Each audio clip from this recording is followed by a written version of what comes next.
नमस्कार साथियों। आज का हमारा टॉपिक है यूपी की संरचना एवं उसका विभाजन। देखिए, संरचना और विभाजन के विषय में मैं आपको सबसे पहले समझाता हूँ।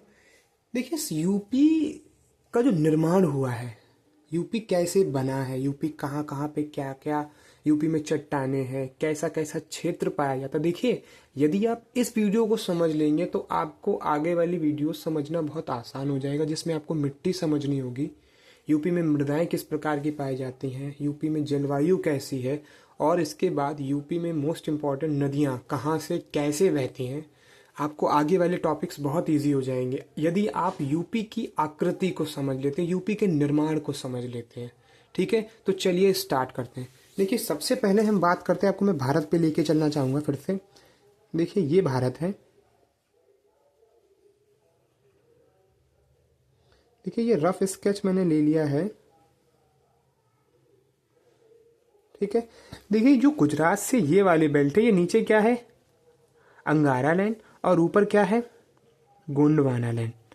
अंगारा लैंड थोड़ा नवीन है, गोंडवाना लैंड जो है वो थोड़ा सा प्राचीन है। यूपी ऊपर पड़ता है तो यूपी किस क्षेत्र पर पाया जाएगा, यूपी गोंडवाना लैंड में मिलेगा। तो यूपी के विषय में आपको एक चीज याद रखनी है कि यूपी जो है कहाँ पर स्थित है, भारत के प्राचीनतम भूभाग, प्राचीनतम जो महाद्वीप है गोंडवाना लैंड, उस पर स्थित है। गोंडवाना लैंड महाद्वीप पर स्थित है। आपको पहली चीज ये समझना यूपी कहाँ पर स्थित है। उसके बाद मैं आपको एक चीज और याद दिलाना चाहूंगा। आपको हिमालय का निर्माण समझ में आता होगा। हिमालय का निर्माण कैसे हुआ? सबसे पहले हिमालय की जगह पर क्या था, टैथिस सागर। ठीक है, टैथिस सागर था। उसके बाद क्या हुआ, इंडो ऑस्ट्रेलियन प्लेट और यूरेशिया प्लेट टकराई, जिससे टेथिस सागर की जगह पर क्या निर्माण हुआ, हिमालय का। अब टेथिस सागर में बहुत सारे जो अवसाद समझते हैं, मिनरल्स होंगे, ओर्स होंगे बहुत सारे, है ना। तो वो कहाँ पर पहुंचे, कुछ तो हिमालय के ऊपर चले गए, लेकिन कुछ उसकी तलहटी में भी आ गए। तो वो तलहटी कहाँ पे गए हैं, वो तलहटी नेपाल और जो यूपी का जो बिल्कुल ये वाली बेल्ट है, ये वाली बेल्ट यहाँ पर पाए जाएंगे। तो जो यूपी जो हिमालय के निक्षेप हैं, और आपको मालूम होगा कि जो हिमालय की सबसे नीची रेंज कौन सी, शिवालिक रेंज, जो लगभग ऐसे ही गई है, यूपी के आसपास से ही गई है ना। तो आपको ये चीज समझ में आ गई होगी कि यूपी का जो विभाजन है, यहाँ पर विभाजन में हम लोग किस आधार पर क्या क्या चीजें पढ़ेंगे। ठीक है, तो सबसे पहला विभाजन हम देखेंगे यूपी का जो है, सबसे पहला विभाजन देखेंगे हम यूपी का, जो कि है भूगार्भिक संरचना। देखिए, भूगार्भिक संरचना का मतलब है जो यूपी है वो किस किस प्रकार की चट्टानों पर स्थित है। भूगार्भिक संरचना, भूगार्भिक संरचना का मतलब है कि यूपी की जो आंतरिक संरचना है, यूपी किस प्रकार की चट्टानों पर स्थित है। जो आपने देखा होगा कि यूपी में ज्यादा अगर जैसे भूकंप आते हैं या फिर और भी कोई वैसी क्लाइमेट वाली जो क्या नाम आपदा आती है, वो जनरली यूपी में नहीं आ पाती है, क्योंकि हम लोग बहुत ही सेफ जगह पर हैं, सेफ जगह पर स्थित है, ज्यादा उबड़ खाबड़ भी नहीं, बहुत समतल क्षेत्र मिलेगा आपको यूपी में। तो वो क्यों है, क्योंकि इसी के कारण, इस भूगार्भिक संरचना के कारण यूपी को भूगार्भिक संरचना के आधार पर 4 पार्ट में स्प्लिट किया गया, जिसमें सबसे पहला है टर्शरी क्रम की चट्टानें। देखिए, टर्शरी क्रम की चट्टानें मैं आपको सबसे पहले समझा दूं। टर्शरी क्रम की चट्टानें वे चट्टानें हैं जो हिमालय की तलहटी में बसी हुई हैं। बिल्कुल जो मैंने आपको बताया, ये वाली, कल मैंने आपको ये बॉर्डर स्टेट्स भी, बॉर्डर डिस्ट्रिक्ट बताए थे, आपको याद होगा, तो आप ये समझ जाएंगे कि जो बॉर्डर डिस्ट्रिक्ट हैं ये टर्शरी क्रम की चट्टानें हैं। ये हिमालय के अवक्षेपों से मिलकर बनी, अवक्षेप या अवसादों से मिलकर बनी। अवसाद मतलब समझते हो, जो हिमालय के द्वारा बहाकर लाए गए या हिमालय से टूटकर उसके निक्षेपण से जो चीजें बनती हैं, उसके द्वारा ये इस क्षेत्र का निर्माण हुआ है। एक चीज आपको समझ में आई कि ये जो टर्शरी क्रम की चट्टानें हैं ये कैसे बनी है, हिमालय के द्वारा अवसादों के निक्षेपण मतलब होता है उसका क्षरण समझते हैं। क्षरण का मतलब होता है, क्षरण समझते होंगे इतनी हिंदी, है ना। तो टर्शरी क्रम की चट्टानों का निर्माण कैसे हुआ, हिमालय के द्वारा या हिमालय के अवसादों के निक्षेपण से। एक चीज समझ में आएगी, टर्शरी क्रम की चट्टानें और ये टर्शरी क्रम की चट्टानें आपको कहाँ पे मिलेंगी? पूरे लगभग नॉर्दर्न यूपी में। जो नॉर्दर्न यूपी का जो बॉर्डर एरिया है वहां पर आपको टर्शरी क्रम की चट्टानें मिलेंगी। ये चीज खत्म हो गई। उसके बाद भूगर्भिक संरचना में दूसरे जो पार्ट आता है वो है क्वार्टनरी समूह की चट्टानें। देखिए क्वार्टनरी समूह की जो चट्टानें, अच्छा एक चीज और मैं बता दूं आपको, टर्शरी क्रम की चट्टानें के विषय में आप एक चीज समझिए कि यहाँ पर मिट्टी किस प्रकार की पाई जाएगी। तो आपको मैंने बताया कि हिमालय के द्वारा बहाकर लाए गए या फिर हिमालय के अवसादों के निक्षेपण से हुआ। तो हिमालय से कैसा निक्षेपण हुआ होगा? टुकड़ों में हुआ होगा, पत्थरों में हुआ होगा, है ना। छोटे छोटे कंकड़ टूटे होंगे, वही यही तो हुआ। यह बड़ा कंकड़ टूट गया होगा, पत्थर वो धीरे धीरे छोटे छोटे कंकड़ों में स्प्लिट हो गया। तो मतलब क्या है, टर्शरी क्रम की चट्टानों पर मिट्टी कैसी होगी यहाँ पर, या फिर यहाँ पर क्षेत्र कैसा होगा? यहाँ पर भावर क्षेत्र होगा। भावर मतलब मिट्टी कैसी होगी? कंकड़ वाली होगी। मिट्टी कंकड़ वाली, यहाँ पे कंकड़ ढेर सारे पाए जाएंगे। और क्या होगा? यहाँ पर रेत भी मिलेगा, कंकड़ पत्थर भी मिलेंगे, है ना। आपको समझ में आ गया है कि टर्शरी क्रम कैसा है, कहां पर है। इसका आप जस्ट इमेजिनेशन करिए, जस्ट हिमालय के तलहटी वाला क्षेत्र है और मैंने आपको ये बेल्ट्स बता दी हैं। आपको टर्शरी क्रम चट्टानें समझ में आई। उसके बाद हम दूसरी बात करते हैं। ये जो है गंगा यमुना का दोआब क्षेत्र, ये, और गंगा यमुना का दोआब क्षेत्र किस क्रम की चट्टानों पर स्थित है? ये क्वार्टनरी समूह, क्वार्टनरी समूह क्रम की चट्टानें, ये क्वार्टनरी समूह चट्टानें हैं। ठीक है, पहली चीज। उसके बाद ये निर्माण इसका कैसे हुआ? तो ये प्लीसीटोन युग, प्लीसीटोसीन युग से अभी तक। अब प्लीसीटोन युग बहुत ही प्राचीनतम समय है। उस समय से अभी तक गंगा और यमुना के द्वारा बहाकर लाए गए निक्षेपों से इसका निर्माण हुआ। मतलब बहाकर, अब बहाकर कौन लेके आएगा? क्वार्टनरी समूह में गंगा यमुना का क्षेत्र है ये, गंगा यमुना। तो निक्षेप बहाकर कौन लेके आएगा? गंगा और यमुना। तो आप इसको सीधे सीधे समझ लिए, क्वार्टनरी समूह क्रम की चट्टानों का निर्माण कैसे हुआ? इसमें गंगा और यमुना की द्वारा बहाकर लाए गए निक्षेपों से हुआ। ये कब से बहाकर ला रहे हैं? प्लीसीटोसीन युग से। ये निक्षेपों को बहाकर ला रहे हैं। अब ये निक्षेप कहां से बहाकर ला रहे होंगे? तो ऑब्वियस सी बात है, गंगा और यमुना कहां से निकलती है? हिमालय से निकलती हैं।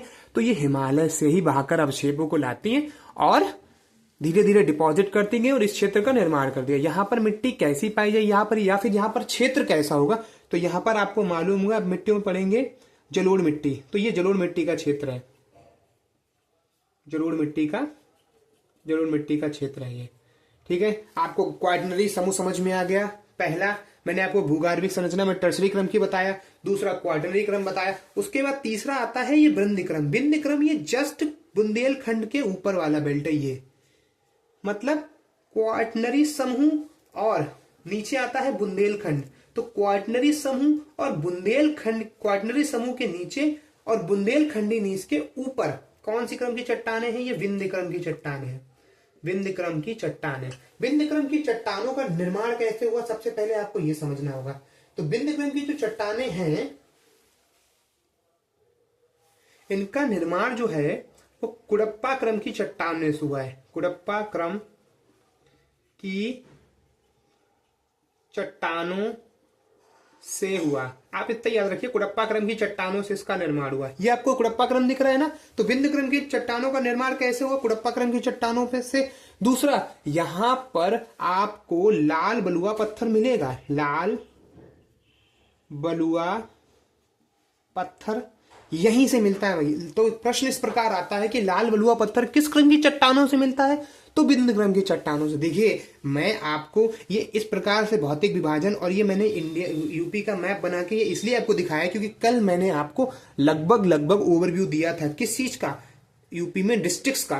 तो आप इसी आधार पर यूपी में कौन कौन सा डिस्ट्रिक्ट लगभग कहां पे पड़ेगा वो भी आप, जैसे कन्नौज है ना, लखनऊ, कानपुर, उन्नाव है ना, ये सारी बेल्ट ये कहां पर आ रही है? अब देखिए, ये सब क्वार्टनरी समूह में आ रही है। ऊपर चलेंगे, सहारनपुर हो गया है ना, मुजफ्फरनगर, बिजनौर, रामपुर, बरेली, पीलीभीत है ना, खीरी, बहराइच, श्रावस्ती, बलरामपुर, ये सब कहां पे गया? ये सब ऊपर चला गया। कहां पर? टर्शरी क्रम की चट्टानों पर। उसके बाद विंध्य क्रम की चट्टानों में ये आ जाएगा। देखिए, लगभग ये आगरा के नीचे वाली बेल्ट है। ये थोड़ा सा ऊपर मैंने बना दिया है, ये आगरा से थोड़ा सा नीचे ही रहेगा, है ना। फिरोजाबाद के भी नीचे और आ जाइए, मतलब इटावा के आसपास से विंध्यक्रम की चट्टानों का निर्माण स्टार्ट होता है। और उसके बाद सबसे नीचे आता है बुंदेलखंडी नीस। ये सबसे प्राचीन नीस है, मतलब सबसे प्राचीन चट्टान है बुंदेलखंडी या बुंदेलखंड नीस। यहीं पे आपको लाल बलुआ पत्थर मिलता है, सॉरी लाल रेड सॉइल मिलती है, रेड सॉइल। और इसका निर्माण कैसे हुआ है, निर्माण आप समझिए, जो बुंदेलखंडी नीस है इसका निर्माण कहां पर हुआ, इसका निर्माण हुआ है आदिकल्प, मतलब ये सबसे प्राचीनतम, ये आद ऐतिहासिक कालीन है, ये सबसे प्राचीन है, ये सबसे प्राचीन चट्टाने हैं, सबसे प्राचीन चट्टाने हैं। उसके बाद कौन सी चट्टान है, उसके बाद कुडप्पा क्रम की चट्टान है। कुडप्पा क्रम की चट्टानों के बाद आप चलेंगे टर्सरी क्रम की चट्टानों में। तो आपको भूगार्भिक संरचना के आधार पर यूपी समझ में आया। कितने पार्ट में, भूगार्भिक संरचना के आधार पर यूपी को कितने पार्ट में बांटा गया है, 4 पार्ट में। सबसे पहला है टर्सरी क्रम की चट्टानें। ये इनका निर्माण कैसे हुआ, ये इनका निर्माण हुआ हिमालय के द्वारा, जो उनके अवसाद हैं उनके निक्षेपणों से हुआ है। आपको चीज समझ में, निक्षेपण मतलब कंकड़ टूटे होंगे ढेर सारे, बड़े बड़े पत्थर भी टूटे होंगे, जो समय के काल में धीरे धीरे छोटे और होते चले गए, और छोटे हो गए, बिल्कुल बारीक हो गए। तो यहाँ पर क्षेत्र कैसा होगा, बलुआ होगा। बालू, बालू का मतलब बिल्कुल गंगा जी के जैसी बालू नहीं होगी, बालू का मतलब हाँ चिकना वाला दलदली क्षेत्र पर मिलेगा आपको। उसके बाद कंकड़ीला पत्थर मिलेंगे, क्योंकि हिमालय के द्वारा बहाकर, हिमालय के निक्षेपणों से मिलकर बना है। क्वाटरनरी समूह समझ में आया। उसके बाद गंगा यमुना का द्वाब क्षेत्र, गंगा यमुना का द्वाब क्षेत्र ये क्वाटरनरी समूह है, जो प्लीसीटोसोन युग से अभी तक बहाकर लाए गए जो अवसाद है, अवसाद मतलब जो उनके द्वारा बहाकर लाए गई जितनी भी गंदगी, मतलब जो भी है हिमालय से बहाकर लाया गया है, वो कालांतर में धीरे धीरे डिपॉजिट होता रहा और धीरे धीरे इस क्षेत्र का निर्माण होता गया। उसके बाद हम क्वाटरनरी समूह से नीचे चलेंगे, विंध्य क्रम की चट्टानें। विंध्य क्रम की चट्टानों का निर्माण कुडप्पा क्रम की चट्टानों से हुआ है, और यहीं पे लाल बलुआ पत्थर मिलता है। लाल बलुआ पत्थर आपको पता होगा, लाल किला वगैरह में इसका यूज हुआ है। और फिर उसके नीचे चलेंगे तो बुंदेलखंडी नीस मिलेगी, जो कि सबसे प्राचीनतम चट्टान है भारत, मतलब यूपी में और भारत की भी सबसे प्राचीनतम चट्टानों में से एक मानी जाती है। और ये इसका निर्माण आदिकल्प में हुआ था, मतलब आदि ऐतिहासिक कालीन समय में, उससे भी पहले हुआ था, मतलब बहुत पुरानी है। और यहीं पे आपको लाल मिट्टी पाई जाती है। आपको भूगार्भिक संरचना के आधार पर यूपी का विभाजन समझ में आ गया, 4 आधार पर यूपी को स्प्लिट किया गया, ठीक है। इसके बाद हम लोग देखते हैं यूपी का भौतिक विभाजन, ठीक है।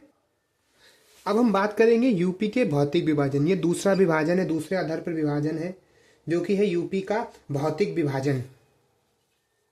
भौतिक मतलब फिजिकल विभाजन कैसे होगा। देखिए, इसमें मैं आपको आधी चीजें शुरुआत में समझा दी हैं। विभाजन, इसको 3 आधार पर विभाजित किया गया है। सबसे पहला है भाबर एवं तराई क्षेत्र। भाबर एवं तराई क्षेत्र, देखिए मैंने भाबर के विषय में आपको बता दिया है कि ये वह क्षेत्र है जो जस्ट हिमालय की तलहटी में बसा हुआ है। ये वो क्षेत्र है जहां पर आपको हिमालय के द्वारा, हिमालय से जो निक्षेपण हुआ है, मतलब हिमालय से जो टूट हुई है, वो छोटे छोटे कंकड़ आपको इस क्षेत्र में मिलेंगे।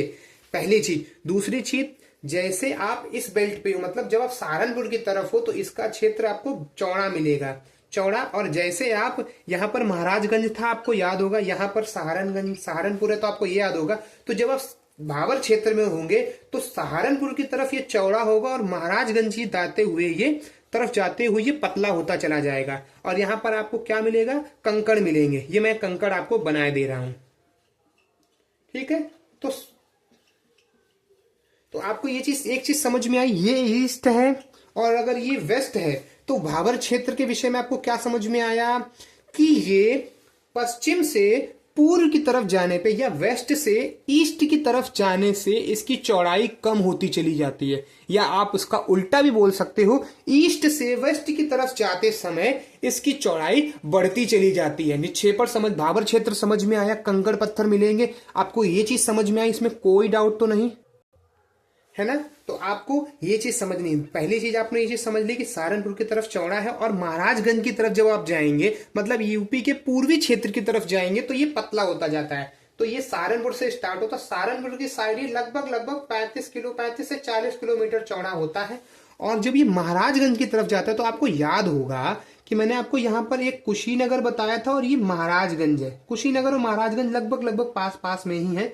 तो ये कुशीनगर तक ये फैला हुआ है। क्या क्षेत्र है, भाबर क्षेत्र। कैसे निर्मित हुआ है, हिमालय के द्वारा बहाकर या फिर हिमालय के निक्षेपण से। एक चीज समझ में आई। दूसरी, जब यही भावर क्षेत्र के जो कंकड़ है वो और महीन होते हैं, और महीन होंगे तब ये बिल्कुल चिपचिपे हो जाते हैं, और जब ये चिपचिपे हो जाते हैं इसका मतलब क्या है कि यही तराई क्षेत्र हो जाता है, तराई दलदली क्षेत्र हो जाता है। तो एक चीज आप समझिए, ये पूर्वी क्षेत्र की तरफ पतला क्यों है, इसका मतलब इस साइड जो निक्षेपण है, जो हिमालय के निक्षेप है वो महीन होते चले जा रहे हैं, और वो महीन होते, अगर इधर साइड महीन होते चले जा रहे हैं इसका मतलब इस साइड क्या होगा, इस साइड तराई क्षेत्र चौड़ा होगा, और ये चौड़ा इधर साइड होते, अब इस साइड भावर क्षेत्र, इस साइड भावर क्षेत्र ज्यादा, इसका मतलब इस साइड तराई क्षेत्र कम होगा, तो इसमें जस्ट उल्टा है। मतलब आप समझ में आ रहा होगा आपको। देखिए ये मैंने थोड़ा सा इसको नीचे बना दिया है, आप इस चीज को थोड़ा सा सही से कर लीजिएगा, है ना। आप बिल्कुल इसकी लोकेशन में आपको जस्ट ओवरव्यू दे रहा हूं। मतलब क्या है कि अगर भावर क्षेत्र पूछा जाए तो वो सहारनपुर से कुशीनगर या महाराजगंज की तरफ जाने पर उसकी चौड़ाई घटती है, और जो तराई क्षेत्र है वो कुशीनगर से महाराजगंज की तरफ जाता है तो उसकी चौड़ाई मतलब जस्ट ऑपोजिट है। ये दो चीजें आपको समझ में आई होंगी। तीसरी चीज, जो भावर क्षेत्र है, आपको मालूम है कि कंकड़ पत्थर जहां पर पड़े होते हैं नदियां विलुप्त हो जाती हैं, तो आप जानते होंगे तो आप समझ जाएंगे कि भावर क्षेत्र में नदियां क्या हो जाती हैं, नदियां विलुप्त हो जाती हैं, जबकि तराई क्षेत्र में नदियों का दोबारा से उद्गम होता है। दो चीजें समझ में आई। अगर नदियों का उद्गम दोबारा होता होगा तो यहाँ पर पानी बहुत ज्यादा होगा, पानी अगर बहुत ज्यादा होगा तो मिट्टी कैसी होगी, क्षेत्र कैसा होगा, बिल्कुल दलदली। अगर दलदली है तो बीमारी इन सब प्रकार की चीजें बहुत ज्यादा होती होंगी, है ना। आप चीजों को समझिए थोड़ा सा, तो आपको भावर और तराई क्षेत्र लगभग समझ में आया होगा। ये सहारनपुर से कुशीनगर के बीच में फैला हुआ है। अगर आप भावर क्षेत्र की बात करें तो ये लगभग 14 से 15 डिस्ट्रिक्ट्स में फैला है, ये जो जितनी बॉर्डर डिस्ट्रिक्ट्स हैं वो, और तराई क्षेत्र जो है वो लगभग 11 डिस्ट्रिक्ट्स में फैला हुआ है। आपको मैंने भावर और तराई दोनों समझा दिए। भावर क्षेत्र कंकड़ पत्थरों से मिलकर बना है, किसके, हिमालय से, नदियां विलुप्त हो जाती हैं, है ना। ज्यादा आप पत्थरों पे ज्यादा कृषि की अपेक्षा नहीं कर सकते, लेकिन तराई क्षेत्र है, यहाँ पर इसी के जो हिमालय के जो अवसाद हैं वो और महीन हो जाते हैं, मिट्टी बिल्कुल चिपचिपी हो जाती है, दलदली हो जाती है, अच्छे से खेती होती है, गन्ना और गेहूं वगैरह यहाँ पर अच्छे से हो जाता है, कोई समस्या नहीं होती है। नदियां दोबारा से उद्गम होता है। एक क्षेत्र समझ में आया भौतिक विभाजन का। उसके बाद हम बात करते हैं, और भावर क्षेत्र कितने जिलों में है, 14, तराई 11 जिलों में है, 14 से 15, 11 से 12। उसके बाद दूसरा क्षेत्र है गंगा यमुना क्षेत्र, गंगा यमुना दोआब, भौतिक विभाजन। अब आपको मालूम है गंगा यमुना का दोआब क्षेत्र कहां से कहां तक है, ये लगभग यहां पर यमुना है, तो ये गंगा यमुना का दोआब क्षेत्र है, गंगा यमुना, है ना, गंगा यमुना का दोआब क्षेत्र है, एक चीज। दूसरी, इसका निर्माण कैसे हुआ, मैंने आपको फिर से बताया, यहाँ पर मिट्टी कैसी पाई जाएगी, यहाँ का क्षेत्र कैसा होगा, गंगा और यमुना के द्वारा बहाकर लाए गए अवक्षेपों से इस क्षेत्र का निर्माण हुआ है। तो यहाँ पर मिट्टी कैसी होगी, बार बार चेंज हो रही होगी, बार बार, अब वो तो हर समय बहाकर ला ही रही है ना, तो मिट्टी बार बार चेंज ही होगी। लेकिन हर क्षेत्र में गंगा यमुना का पानी पहुंच जाए ऐसा तो पॉसिबल नहीं है। तो जहां पर हर बार नहीं पहुंच पाता है वहां पर आपको बांगर मिट्टी मिलेगी या बांगर क्षेत्र, और जहां पर बार बार पानी पहुंच जाता है गंगा यमुना का वहां पर आपको खादर मिट्टी मिलेगी। ये आपको क्षेत्र समझ में आ गया होगा, है ना। और यहाँ पर अवक्षेप गंगा यमुना के अतिरिक्त और कौन कौन बहाकर लेके आता है, तो बहुत सारी नदियां हैं, घाघरा, गंडक, घाघरा, गोमती, शारदा, ताप्ती, 50 नदियां, है ना। आपको ये चीज समझ में आ गई। आप भौतिक विभाजन के आधार पर क्षेत्र को समझिए। प्रश्न इस प्रकार से पूछा जाएगा, यूपी के भौतिक विभाजन में भावर एवं तराई क्षेत्र के नीचे या भावर एवं तराई क्षेत्र के दक्षिण में कौन सा क्षेत्र पड़ता है, तो आपको पता होना चाहिए गंगा यमुना का दोआब क्षेत्र। ये एक्स्ट्रा नॉलेज मैं आपको दे रहा हूं, बांगर और खादर, क्यों, क्योंकि ये मिट्टियां हैं, आपको आगे पढ़नी ही है, इसलिए मैं आपको एक्स्ट्रा नॉलेज दिए दे रहा हूं। पर आप भौतिक विभाजन समझिए, कैसा भौतिक विभाजन होता है, फिजिकल डिवीजन कैसा हो रहा है यूपी का। गंगा यमुना के अगर आप और साउथ साइड में चले जाएंगे तो आपको मिलेगा बुंदेलखंड या दक्षिण पहाड़ी पठार, दक्षिणी पठारी क्षेत्र। ये पठारी क्षेत्र है, सीधा सीधा पठारी क्षेत्र ही लिखे दे रहे हैं, पठारी क्षेत्र। और यहां पर आपको पता ही है पठारों का निर्माण कैसे हुआ है। इसमें फेमस और बहुत ही प्राचीनतम बुंदेलखंड का पठार, बुंदेलखंड के पठार से इसका निर्माण हुआ है। बुंदेलखंड के पठार से इस पठारी या दक्षिण के पठारी क्षेत्र का निर्माण हुआ है। ठीक है। और इस पठारी क्षेत्र में अगर मैं आपसे डिस्ट्रिक्ट पूछ दूं, जैसे इधर मैं डिस्ट्रिक्ट पूछ दूं बता देंगे, वैसे सेम अगर मैं आपसे इधर बुंदेलखंड की तरफ या दक्षिण के पठारी क्षेत्र में डिस्ट्रिक्ट पूछूं तो कौन कौन से मिलेंगे आपको पता होगा। ये है हमारा झांसी, झांसी से ये है हमारा ललितपुर, है ना, यहां पर हमारा जालौन पड़ता है ना। उसके बाद महोबा, बांदा, चित्रकूट, ये चीजें आपको समझ में आ रही हैं। उसके बाद मिर्जापुर, सॉरी प्रयाग, प्रयाग के बाद मिर्जापुर, ये आपका क्या है, ये आपका बुंदेलखंड। और मिर्जापुर के बाद से ये बघेलखंड स्टार्ट हो जाता है, लेकिन ये अभी आपको बुंदेलखंड में ही समझना है। तो ये चीजें आपको समझ में आ गई, इसीलिए मैंने आपको बॉर्डर डिस्ट्रिक्ट समझाए थे कौन सी कहां पर कैसा कैसे। ये इटावा है अपना, इटावा, इटावा के बाद ये जालौन, झांसी, ललितपुर, है ना। उसके बाद महोबा, बांदा, चित्रकूट, चित्रकूट के बाद प्रयाग, प्रयाग के बाद मिर्जापुर, ये आपको याद होंगे। यही हमारी बुंदेलखंड का क्षेत्र है और यहीं पे हमारी बुंदेलखंडी पठार पाया जाता है। ये चीज आपको समझ में आ गया। तो भौतिक आधार पर तीसरा विभाजन क्या है, पठारीय क्षेत्र। यूपी में पठारी क्षेत्र पाया जाता है और पठारी क्षेत्र किसका है, बुंदेलखंड का पठार। और बुंदेलखंड के पठार से कौन कौन से डिस्ट्रिक्ट्स ऐड हैं वो आपको समझ में आ गए। तो आपको ये चीज समझ में आ गया, है ना। अब आपको ये भी पता होगा कि ये प्राचीन चट्टान है, मैंने आपको पहले बता दिया है। जो बुंदेलखंड का पठार है वो सबसे प्राचीनतम चट्टाने हैं। यहाँ पर नीच चट्टाने पाई जाती हैं और यहाँ पर सॉइल कैसी पाई जाएगी, यहाँ पर सॉइल रेड सॉइल पाई जाएगी, रेड फास्फोरस के कारण। आपको पता होगा, इसमें कोई समस्या है ना, समस्या कोई कंफ्यूजन नहीं।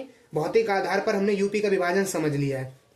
अब हम बात करेंगे यूपी का जो प्राकृतिक विभाजन है। प्राकृतिक मतलब हमने यूपी को प्राकृतिक विभाजन के आधार पर कैसे स्प्लिट किया है और हमें प्रकृति के आधार पर यूपी कैसे समझ में आती है, तो वो भी समझना पड़ेगा, है ना। तो चलिए वो स्टार्ट करते हैं। देखिए, बाकी आप इसके बुंदेलखंड के पठार के विषय में एक चीज और याद कर लीजिए। जैसे सोनकर पहाड़ी है, सोनकर पहाड़ी, ये सोनभद्र मिर्जापुर के आसपास पड़ेगी। सोनकर पहाड़ी बुंदेलखंड की सबसे ऊंची चोटी है ना, सबसे ऊंची चोटी है, ऊंची चोटी। इसी पर एक और चोटी है, बुंदेलखंड के पठार पर एक और चोटी है, रामगढ़ पहाड़ियां। रामगढ़ पहाड़ियां, देखिए सबसे ऊंची चोटी तो सोनगढ़ पहाड़ी है, लेकिन रामगढ़ पहाड़ी भी आपको याद रखनी है, ये इंपॉर्टेंट है। और ये लगभग कहाँ पे पड़ती है, ये इसके और आप थोड़ा सा डाउन में चले जाएंगे, सोनभद्र के बिल्कुल नीचे चले जाएंगे, मतलब ये यहाँ कहीं पड़ेंगी, है ना। तो ये रामगढ़ और सोनगढ़ की पहाड़ी आपको समझ में आ गई। सोनगढ़ पहाड़ी बुंदेलखंड की सबसे ऊंची पहाड़ी, लगभग 600, आप देखिए एक रफ फिगर याद कर लीजिए, जरूरी नहीं है कि इसको आप एकदम एग्जैक्ट याद करें, पर आप 600 मीटर तक लगभग याद कर लीजिए। सोनगढ़ पहाड़ियां लगभग 600 मीटर के आसपास ऊंची हैं। यहां तक आपको चीजें समझ में आ गई। अब हम बात करते हैं यूपी के तीसरे प्रकार के विभाजन, जो कि है प्राकृतिक विभाजन। अब देखिए, प्राकृतिक तौर पर यूपी कैसा है।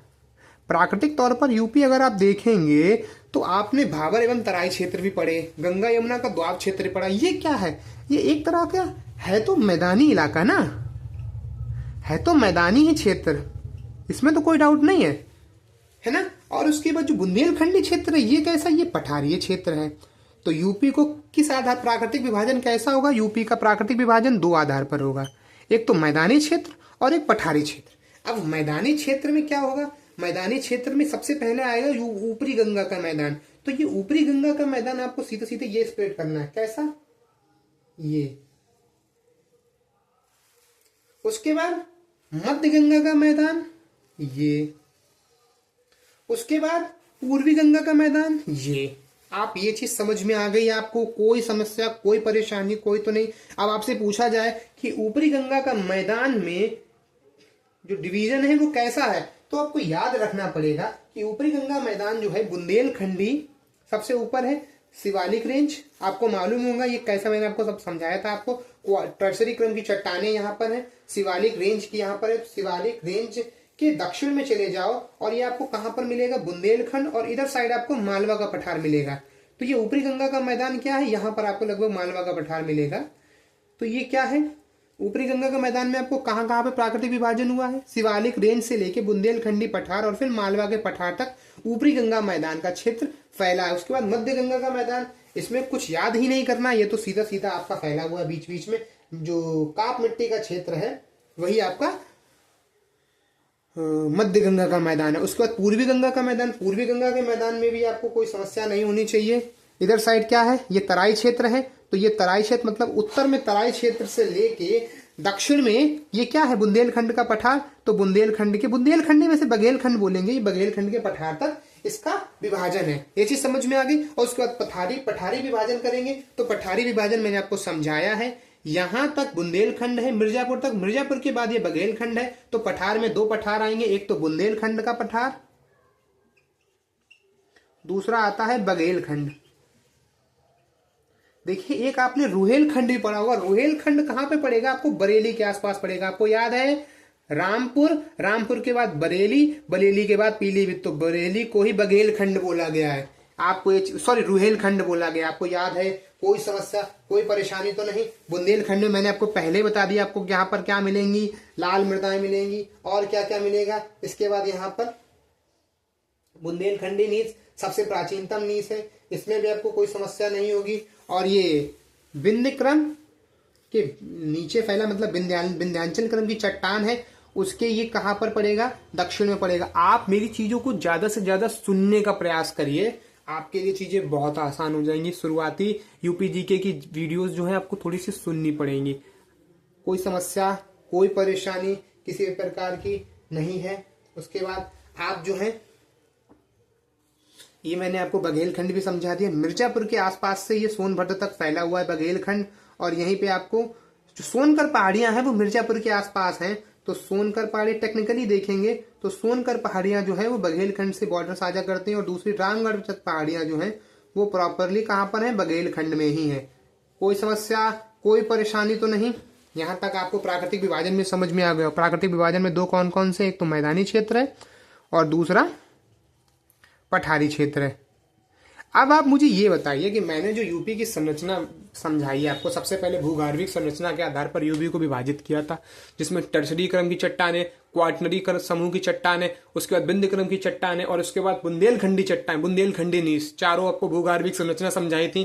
कैसे कैसे उनका निर्माण हुआ वो समझाया था। उसके बाद दूसरी मैंने बताया यूपी का भौतिक विभाजन मैंने 3 आधार पर बताया था, जिसमें सबसे पहला था भाबर एवं तराई क्षेत्र। मैंने वो भी समझाया, भाबर कैसे है, तराई कैसा है, मिट्टी कैसी है, और वहां पर अगर आपको कृषि करनी हो या फिर और भी कैसी समस्याएं मैंने आपको सारी समझाई थी। निर्माण कैसे होता है। उसके बाद भौतिक विभाजन में दूसरा विभाजन था गंगा यमुना का दोआब क्षेत्र, उसका निर्माण कैसे हुआ, उसके वहां पर मिट्टी कैसी पाई जाती है, उसके बाद वहां पर हम कृषि कैसी कर सकते हैं। उसके बाद तीसरा मैंने बताया था आपको बुंदेलखंडी पठार का निर्माण कैसे हुआ, वो भी मैंने समझा दिया। उसके बाद मैंने तीसरा विभाजन किया है प्राकृतिक विभाजन। यूपी जो है प्राकृतिक तौर पर 2 प्रकार से विभाजित है, या तो आप मैदानी क्षेत्र में है या तो पठारी क्षेत्र में। मैदानी क्षेत्र को 3 पार्ट में स्प्लिट किया है, ऊपरी गंगा का मैदान, मध्य गंगा का मैदान और तीसरा आता है पूर्वी गंगा का मैदान। मैंने आपको तीनों समझाए। और फिर जो प्राकृतिक विभाजन में दूसरा विभाजन है वो पठारी विभाजन है। और पठार यूपी में वैसे तो एक ही हम लोग बुंदेलखंड का ही पठार समझते हैं, लेकिन अगर आपको पूरा समझना है तो आप ये समझ के चलिए कि बुंदेलखंड का पठार जो है वो मिर्जापुर तक है और मिर्जापुर के बाद से बघेलखंड का पठार स्टार्ट हो जाता है। मिर्जापुर के पठार की बुंदेलखंड के पठार की सबसे ऊंची चोटी सोनकर पहाड़ी है और बघेलखंड जो है वो लगभग रामगढ़ जो उसकी ऊंची सबसे ऊंची चोटी है मान सकते हैं, परंतु ऐसा क्लियर नहीं है। आप इसको याद रखिए कहां पर है, मिर्जापुर के आसपास। यहां तक आपको चीजें समझ में आई होंगी। यूपी की संरचना एवं विभाजन आप अच्छे से समझ लीजिए। ये जो डॉट्स बने हैं, ये जो मैंने आपको बॉर्डर डिस्ट्रिक्ट समझाए, यदि आप ये बॉर्डर डिस्ट्रिक्ट नहीं जानते हैं तो आप एक बार फिर से इस वीडियो को देखिए, समझिए, जो प्रीवियस वीडियोस हैं उनको समझिए, है ना। और आज के लिए इतना ही, तब तक के लिए धन्यवाद।